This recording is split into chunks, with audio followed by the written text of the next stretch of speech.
Well, hello there, everybody. It's Grandpa Scott, and I'm here today to read you a story. And I think this story is a special one because I think it's going to be a fantastic adventure for you, too. The story that we're going to be reading today is Walt Disney's Swiss Family Robinson. This is an amazing story. It's one of my favorite stories and a movie that was made of it. And I watched this many times when I was a little kid, and even when my kids were kids, we watched this story. But this is a book today, and we can use our imaginations to go on this great adventure. Should we get started on the Swiss Family Robinson? Okay, let's give it a try. Walt Disney Swiss Family Robinson.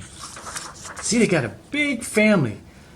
A mom and a dad and 3 brothers. Let's see what their adventure is. Being shipwrecked is fun, yelled Francis as he slid down the slippery deck. His mother shuddered. Only the day before, the family had been snug and safe on the ship that was carrying them to a new home. But then came a storm, and the ship had run aground on the rocks, and now the Swiss family were alone on the shipwrecked vessel. Oh, look at that. That ship is busted up bad. Our only hope is at that island, said Father, but we must build a raft to get to it.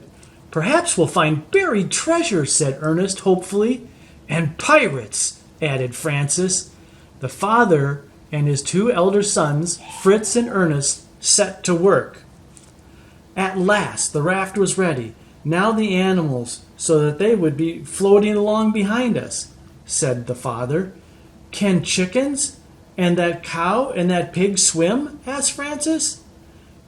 These empty kegs will float in the water and hold them up, explained Fritz. Ernest grinned. I'll bet we're the first castaways to land on our own with our own fresh milk and an egg supply. I bet they are. Don't forget Duke and Turk, said Francis. The 2 big dogs wagged their tail, and they were ready to leap aboard the raft. No, said Father. The family first, then the things we need. After that, we'll see about the dogs. Father, Fritz, and Ernest set to work to build a treehouse, high in the thick branches. They made many trips to the wrecked ship for the needed planks and nails and tools. So they're going to make a home there while they're on this island by themselves. Getting these heavy planks up in the trees is the hardest part, said Fritz. His father nodded. The house will take longer to build than I thought. What we need is an elephant, said Francis. They're very strong, and the others laughed at Francis. When part of the flooring was finished, Francis was allowed to climb up. But just to make sure you don't fall, we'll tie a rope around your waist, said Ernest. They tied the other end to a strong branch. Francis, I think, is getting into lots of mischief, I think. That's why they had to tie the rope on. He'd probably fall off. Now, I'll catch my monkey, said Francis. There were many monkeys in the branches. His father and brothers were too busy to notice him crawl out on the branch. Near the end sat a solemn-faced little monkey with big brown eyes. Here, Monk, called Francis, but the monkey backed away. Francis followed, reaching for his paw. Then the animal suddenly screeched and swung his tail to another branch. Francis was so startled, he fell off. Oh my, there goes Francis off the tree. What's going to happen? The rope around his waist stopped him a foot or 2 above the ground. Francis, are you all right? His mother ran to him as Ernest cut the rope at the top. Francis jumped to the ground. No more tree climbing for you till this house is finished, said his mother. Bored and unhappy, munching on a stick of sugarcane, Francis wandered off into the jungle. He came to a wide clearing, and suddenly he stopped. There, nibbling on some young branches, stood a baby elephant. Just what they need.